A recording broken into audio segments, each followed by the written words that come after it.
O sol do meio-dia castigava a poeira vermelha da estrada que cortava o sertão de Canudos. Era daquele calor que racha a terra e seca a garganta só de respirar. No meio daquele silêncio morto, quebrado apenas pelo canto distante de um cancão, um grito cortou o ar como uma faca. Era grito de mulher, grito de desespero, grito de quem sabe que a morte pode estar mais perto que a salvação. Marina tinha 23 anos e olhos que já tinham chorado mais do que deviam. Seus pés descalços sangravam na terra quente, enquanto dois homens a arrastavam pelos braços. Ela se debatia, gritava, implorava, mas as mãos grossas dos capangas do coronel Tertuliano eram fortes demais. A blusa branca dela estava rasgada no ombro, o cabelo preto grudado no rosto suado, e nos olhos dela havia aquele terror que só quem já perdeu tudo consegue entender. Na varanda da venda do seu Raimundo, 3 homens bebiam cachaça e fingiam não ver nada. Uma mulher velha fez o sinal da cruz e fechou a porta de madeira carcomida.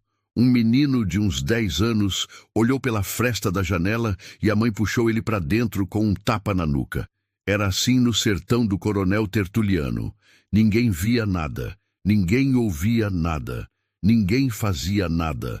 Marina tinha cometido o pecado de ser bonita demais e pobre demais ao mesmo tempo. Tinha cometido o erro de chamar a atenção do homem errado. O coronel tinha visto ela na feira 3 semanas atrás, carregando uma lata d'água na cabeça, e tinha decidido ali mesmo que ela seria dele. Não importava que ela fosse casada, não importava que o marido dela, o Zé das Couves, tivesse uma dívida de 300 mil réis com ele. No sertão de Tertuliano, dívida se pagava com sangue, com terra ou com gente. Os capangas arrastavam Marina em direção ao caminhão velho que estava parado em frente à bodega. Era uma caminhonete Ford 29, vermelha de ferrugem e poeira, que o coronel usava para buscar o que era dele. E agora, Marina era dele.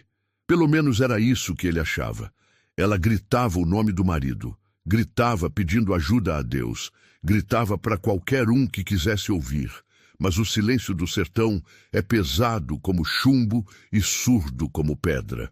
O Zé das Couves estava preso no curral do coronel, amarrado num mourão, apanhando de chicote enquanto via a própria vida desmoronar.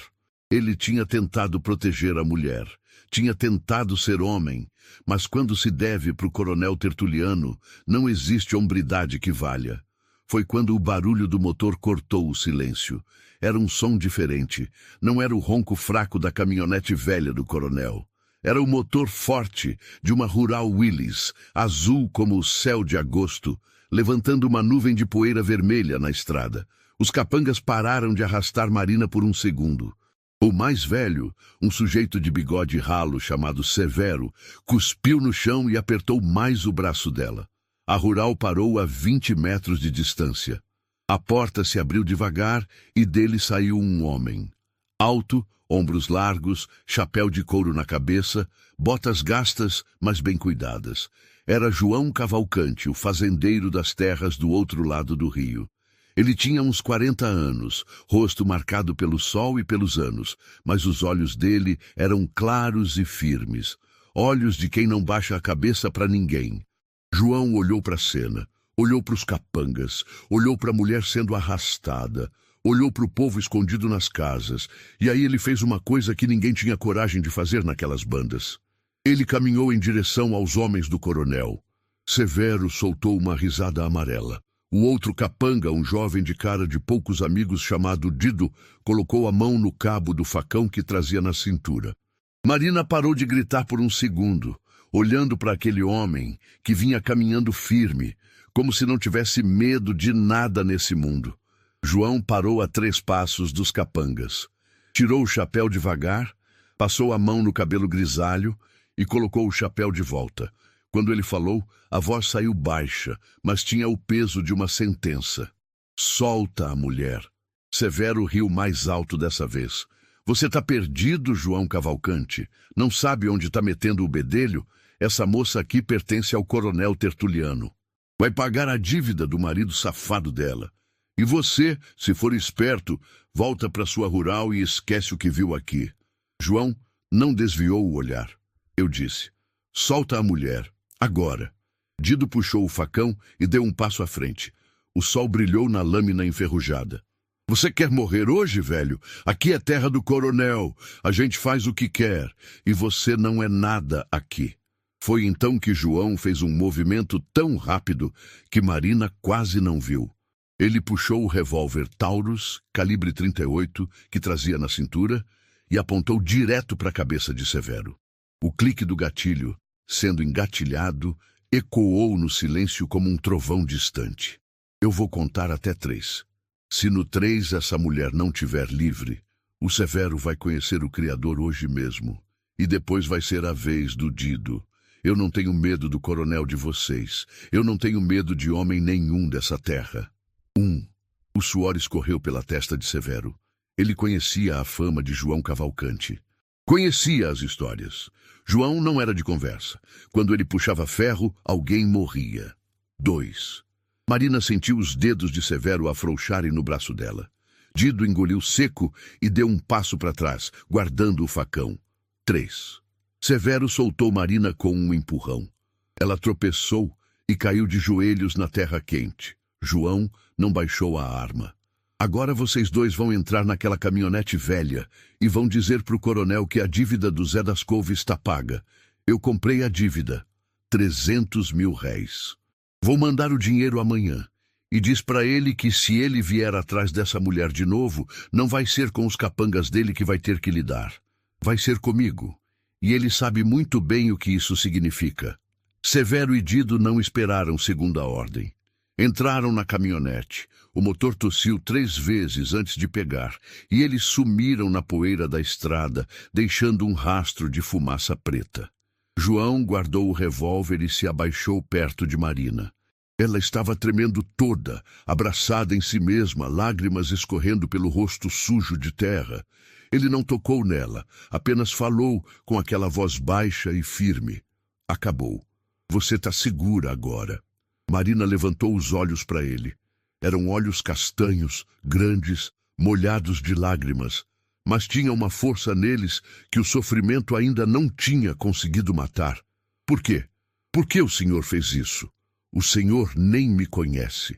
João ajudou ela a se levantar, segurando apenas a mão dela, respeitoso como um cavalheiro de antigamente. Porque é isso que se faz. Porque tem coisas nesse mundo que não podem ser vistas e ignoradas. Porque eu tenho uma filha da sua idade e eu ia querer que alguém fizesse por ela o que eu fiz por você hoje. Marina limpou as lágrimas com as costas da mão. O senhor comprou minha dívida. Agora eu devo para o senhor. João balançou a cabeça. Você não me deve nada. Aquela dívida foi rasgada no segundo que eu falei nela. Você é livre. Seu marido é livre. Vocês não devem para ninguém. Mas o coronel... Ele não vai deixar isso assim. Ele vai vir atrás do senhor. Um sorriso triste passou pelo rosto de João. Deixa ele vir. Não é a primeira vez que eu enfrento o coronel nesse sertão. E provavelmente não vai ser a última. A notícia se espalhou pelo povoado como fogo em palha seca. João Cavalcante tinha enfrentado os capangas do coronel Tertuliano. João Cavalcante tinha salvado a mulher do Zé das Couves. João Cavalcante tinha comprado a dívida e tinha desafiado o homem mais poderoso daquela região do sertão. Naquela noite, Marina e o marido foram levados para a fazenda de João. Zé das Couves estava machucado, roxo de pancada, mas vivo. Quando ele viu a mulher entrar pela porta da casa grande, ele desabou em lágrimas. Marina correu para ele e os dois se abraçaram como se o mundo inteiro tivesse desmoronado e sido reconstruído no mesmo dia. João mandou Dona Francisca, a cozinheira da fazenda, preparar comida. Mandou arrumar um quarto para os dois. Mandou chamar o curandeiro para cuidar das feridas do Zé. E ficou sentado na varanda, olhando a lua cheia nascer por trás dos morros, sabendo que a tempestade ainda estava por vir. 3 dias se passaram. Marina ajudava na cozinha, insistindo que precisava retribuir a bondade de João de alguma forma. Zé das Couves, ainda se recuperando, ajudava no que podia no curral. E João tocava a fazenda, como sempre, mas agora tinha um peso novo nos ombros. Ele sabia que o coronel Tertuliano não era homem de engolir desaforo. Foi na 4ª noite que eles chegaram. 15 homens a cavalo, archotes acesos, fuzis na garupa. O coronel Tertuliano vinha na frente, montado num cavalo preto, chapéu de cangaceiro na cabeça, bigode grisalho e olhos que pareciam 2 pedaços de carvão aceso. Ele tinha 60 anos e uma fama que atravessava 3 estados. Diziam que ele tinha matado o primeiro homem aos 15 anos. Diziam que ele tinha mais de 50 mortes nas costas. Diziam que ele nunca tinha perdido uma disputa na vida. João estava esperando na varanda, sozinho, sem medo, com o Taurus na cintura e um rifle Winchester 44 apoiado na cadeira de balanço ao lado dele. O coronel desceu do cavalo devagar. Os outros homens ficaram montados, tensos, esperando a ordem. Marina estava escondida dentro da casa, espiando pela fresta da janela, o coração batendo tão forte que ela achava que ia sair pela boca. Tertuliano caminhou até o pé da varanda. Ele e João se mediram com os olhos por um longo minuto. Era como se 2 touros estivessem se preparando para a investida final. João Cavalcante. O coronel cuspiu no chão. Você meteu o bedelho onde não foi chamado. Você comprou uma dívida que não era sua. Você ameaçou meus homens. Você desrespeitou meu nome. João não se mexeu. Eu fiz o que era certo. Certo? O coronel riu, mas era uma risada sem humor. Certo é respeitar as leis dessas terras. E aqui, as leis sou eu. Aquela mulher era minha, por direito de dívida, por direito de quem manda. E você tirou ela de mim. João se levantou devagar, pegou o Winchester e desceu os 3 degraus da varanda. Parou a 5 metros do coronel. A lua cheia iluminava os 2 homens como se fosse um palco de teatro onde a última cena seria escrita com sangue ou com honra. A mulher não era sua. Nunca foi. Nunca vai ser. Porque gente não é objeto que se compra ou se vende. E se suas leis dizem o contrário, então suas leis estão erradas. E eu não respeito lei errada. O coronel colocou a mão no cabo do revólver. Os 15 homens atrás dele ficaram tensos. João não baixou o olhar. Não tremeu. Não recuou 1 milímetro. Você está me desafiando, Cavalcante? Você está disposto a morrer por causa de uma mulher que nem é sua família? João deu um passo à frente. Não. Eu estou disposto a matar por causa do que é certo. E se for preciso, eu morro também. Mas você vai cair primeiro. Isso eu garanto. E seus homens sabem disso. Eles sabem que antes de eu cair, pelo menos 5 deles vão comigo. Talvez 6. Então você tem que pensar, Tertuliano. Será que vale a pena? Será que vale a pena perder metade dos seus homens por causa do seu orgulho? Foi aí que aconteceu algo que ninguém naquele sertão tinha visto antes. O coronel Tertuliano hesitou. Pela primeira vez em 45 anos de mando, ele hesitou. Porque ele olhou nos olhos de João Cavalcante e viu um homem que não tinha medo da morte. Viu um homem que estava disposto a ir até o fim. E o coronel, apesar de toda sua brutalidade, era inteligente o suficiente para saber quando uma guerra não valia a pena. Você vai se arrepender disso, Cavalcante. O coronel deu um passo para trás. Um dia você vai se arrepender. João manteve o rifle firme. Pode ser, mas hoje não é esse dia. Agora você e seus homens dão meia volta e saem da minha terra. E a dívida do Zé das Couves está paga e encerrada. Se você vier atrás dele ou da mulher dele de novo, eu juro por tudo que é sagrado que eu acabo com você. E você sabe que eu não faço ameaça vazia. O coronel montou no cavalo. Olhou para casa onde sabia que Marina estava escondida. Olhou de volta para João.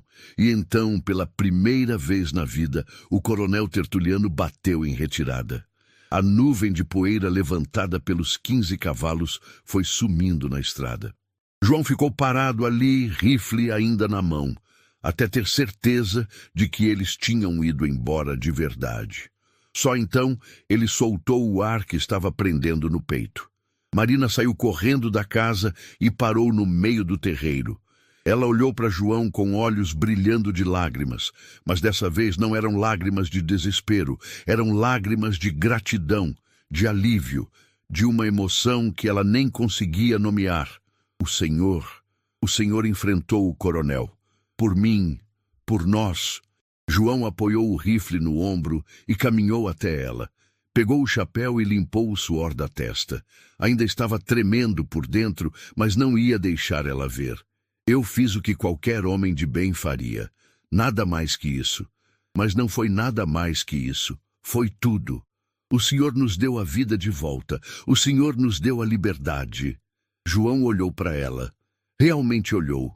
E viu uma mulher forte que tinha passado pelo inferno e ainda tinha luz nos olhos. Viu uma guerreira disfarçada de vítima. E sentiu algo se mover no peito dele, algo que ele não sentia há muitos anos, desde que a esposa tinha morrido de febre 7 anos atrás. Você é forte, Marina, mais forte do que imagina. Eu só dei a você a chance de provar isso. Eles ficaram ali, parados sob a lua cheia, com a brisa morna do sertão soprando entre eles, carregando o cheiro de terra seca e mandacaru florido. Tinha uma tensão no ar, uma eletricidade, algo que nenhum dos dois tinha coragem de nomear ainda. Zé das Couves apareceu na porta, ainda mancando das surras que tinha levado. Ele olhou para a esposa, olhou para João, e pela primeira vez em semanas, ele sorriu. Você salvou a gente, João. Salvou minha família. Eu nunca vou esquecer isso. Nunca. João deu um tapinha no ombro dele. Vocês vão ficar aqui na fazenda até eu ter certeza de que o coronel não vai tentar nada. Depois a gente vê o que fazer. Mas, por enquanto, essa é a casa de vocês. 2 semanas se passaram. Marina trabalhava duro na fazenda, cozinhando, cuidando da horta, ajudando Dona Francisca. Zé das Couves se recuperou e começou a trabalhar com o gado, mostrando que era bom vaqueiro quando tinha a chance. E João começou a perceber que a fazenda ficava mais quente quando Marina estava por perto, que a comida ficava com gosto melhor, que as manhãs pareciam menos solitárias. Ele lutava contra isso, lutava com todas as forças, porque Marina era casada. Porque ela tinha acabado de escapar de um inferno e não precisava de confusão nova, porque ele era um homem de princípios e não ia ser como o coronel, tomando o que não era dele. Mas os olhares aconteciam. Na cozinha, quando ela passava e as mãos dele se tocavam por acidente. No terreiro, quando ele voltava do pasto e ela estava estendendo roupa no varal. No silêncio da noite, quando ele olhava para a casa onde ela dormia e se perguntava o que é que tinha acontecido com sua vida para ele sentir aquilo tudo. Foi Dona Francisca que puxou o assunto. Ela tinha 80 anos, tinha visto 3 gerações da família Cavalcante e sabia ler gente melhor que padre lê evangelho. Você gosta dela? João quase derrubou o café. Do que a senhora está falando, Dona Francisca? A velha riu, mostrando os 3 dentes que ainda tinha. Não adianta negar, menino. Eu vi você olhando para ela. E vi ela olhando para você. Tem coisa nascendo aí. E antes que você fale, eu sei que ela é casada. Mas casamento sem amor não é casamento. É prisão. E aquela moça está presa há muito tempo. João balançou a cabeça. Ela ama o marido. Ela lutou para ficar com ele. Ela lutou para não ser escrava do coronel. É diferente. A velha se inclinou para frente.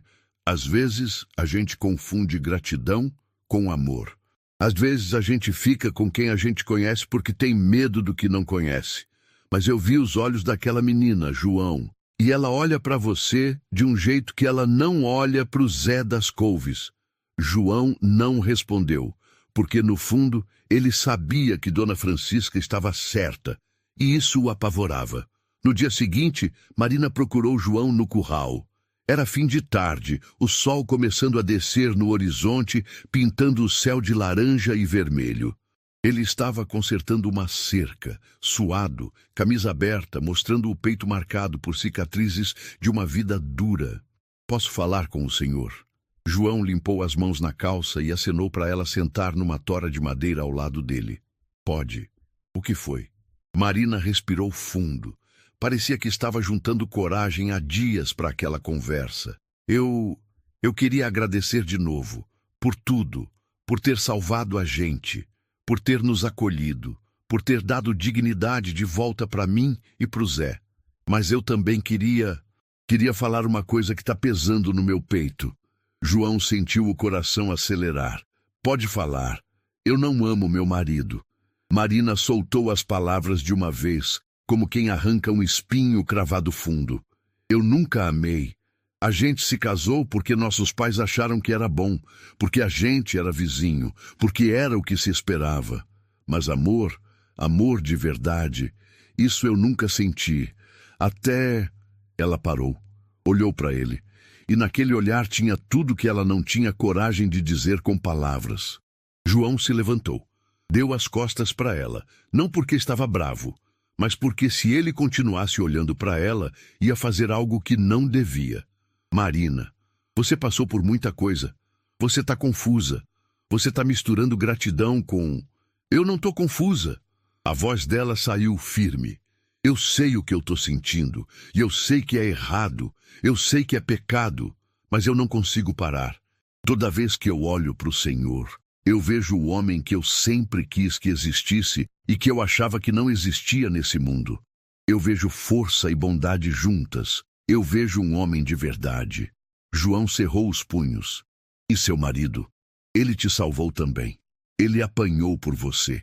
Ele ia morrer por você. Ele ia morrer pela propriedade dele. Porque eu era dele. Não porque ele me amava de verdade. Marina se levantou e ficou perto dele. Eu tenho 23 anos, João. E eu nunca senti meu coração bater como ele bate quando eu estou perto do Senhor. Eu nunca senti esse medo e essa vontade de correr e de ficar ao mesmo tempo. Isso é errado? João virou para ela e, pela primeira vez, deixou ela ver a verdade nos olhos dele. É errado, mas eu sinto a mesma coisa. E eu estou lutando contra isso todo santo dia. Porque eu não sou igual ao coronel. Eu não tomo o que não é meu. E você é casada. Você tem um compromisso. E eu tenho princípios. E se eu escolher me libertar desse compromisso? E se eu escolher viver de verdade pela primeira vez na minha vida? O silêncio que caiu entre eles era pesado como chumbo e quente como brasa. João deu um passo para frente. Marina não recuou. Eles ficaram ali, tão perto que podiam sentir a respiração um do outro. O sol se punha atrás deles, tingindo tudo de vermelho e dourado. Foi Dona Francisca que quebrou o momento gritando da casa que a janta estava pronta. Os dois se afastaram rápido, como crianças pegas fazendo algo errado. Mas algo tinha mudado, tinha sido dito, tinha sido confessado. E agora não tinha mais como voltar atrás. Naquela noite, Marina conversou com Zé das Couves. Foi uma conversa longa, dolorida, cheia de lágrimas dos dois lados, mas foi honesta. Ela contou tudo. Contou que não o amava, que nunca tinha amado, que estava grata por ele, mas gratidão não era amor, que ela queria ser livre, livre de verdade. Zé chorou. Ele sabia. No fundo, ele sempre tinha sabido, mas doía do mesmo jeito. Doía porque ele a amava, do jeito dele, no tanto que conseguia. Mas ele também sabia que não tinha direito de prender ninguém. Não depois de tudo que tinham passado. Não depois de ter visto a própria mulher sendo arrastada na poeira e não ter conseguido fazer nada. Se é isso que você quer, se é isso que vai te fazer feliz, eu não vou te segurar. Zé limpou as lágrimas. Eu te liberto, Marina, de coração. Você merece ser feliz. E se o João Cavalcante é quem vai te fazer feliz, então que seja assim. No dia seguinte, Zé das Couves saiu da fazenda. João tinha dado dinheiro para ele recomeçar, tinha dado cartas de recomendação, tinha arrumado um trabalho para ele numa fazenda 2 municípios para lá. Quando ele foi embora, ele apertou a mão de João firme e olhou no olho dele. Você cuidou dela quando eu não consegui. Você foi homem quando eu não fui. Cuida bem dela. Ela merece. E ele se foi, sumindo na poeira da estrada, levando a dor, mas também levando a dignidade de ter feito a coisa certa. Marina ficou, não como empregada, não como visita, mas como mulher de João Cavalcante. Não se casaram no papel naquele primeiro momento. As leis do sertão eram complicadas, mas se casaram no que importava, no respeito, na verdade, no amor que tinha nascido no meio do sofrimento e tinha florescido na coragem de dois corações que se reconheceram. 6 meses depois, a notícia chegou. O coronel Tertuliano tinha morrido, infarto fulminante no meio da noite. Diziam que ele tinha ido dormir xingando o nome de João Cavalcante e tinha acordado nas portas do inferno. Diziam que ele nunca tinha superado a humilhação de ter recuado naquela noite de lua cheia. Diziam que ele tinha morrido de raiva entalada. João não comemorou. Não era de comemorar morte de ninguém, mas sentiu um peso sair dos ombros. Sentiu que finalmente podia respirar completo. Que Marina estava segura de verdade. Que o sertão, por mais bruto que fosse, ainda tinha espaço para a justiça. Uma manhã, Marina acordou e encontrou João sentado na varanda, olhando o sol nascer por trás dos morros. Ela se sentou do lado dele, encostou a cabeça no ombro dele e ficaram ali em silêncio, ouvindo o canto dos passarinhos e sentindo a brisa fresca da manhã. Você se arrepende? Ela perguntou. De quê? De ter parado naquele dia. De ter salvado uma mulher que você nem conhecia. De ter enfrentado o coronel. De ter mudado sua vida inteira. João pegou a mão dela e entrelaçou os dedos. Sorriu aquele sorriso raro dele, que só aparecia quando ele estava verdadeiramente feliz. Eu me arrependo de muita coisa nessa vida, Marina. Mas de você, de ter feito o certo, disso eu não me arrependo nem um segundo, porque você me lembrou que ainda tem coisas nesse mundo que valem a pena lutar. Ainda tem bondade para ser plantada. Ainda tem amor para ser vivido. Ela levantou a cabeça e olhou para ele. E ali, na luz dourada do amanhecer, com o sertão acordando ao redor deles, ela o beijou. E foi um beijo de liberdade, de recomeço, de promessa de que o sofrimento pode terminar e a felicidade pode começar, mesmo nas terras mais duras, mesmo nos corações mais machucados. O sertão é bruto, o sertão é seco, o sertão é cruel, mas o sertão também ensina que coragem pode mudar destinos, que um homem justo pode fazer diferença. E que, às vezes, no meio da poeira e do desespero, o amor encontra um jeito de brotar, como flor de mandacaru depois da primeira chuva. E foi assim que Marina deixou de ser a mulher arrastada na poeira. Foi assim que João Cavalcante provou que ainda existem heróis nesse sertão esquecido. Foi assim que o coronel Tertuliano conheceu o medo pela primeira vez e única vez na vida. E foi assim que 2 vidas se juntaram para provar que, mesmo quando tudo parece perdido, ainda existe salvação.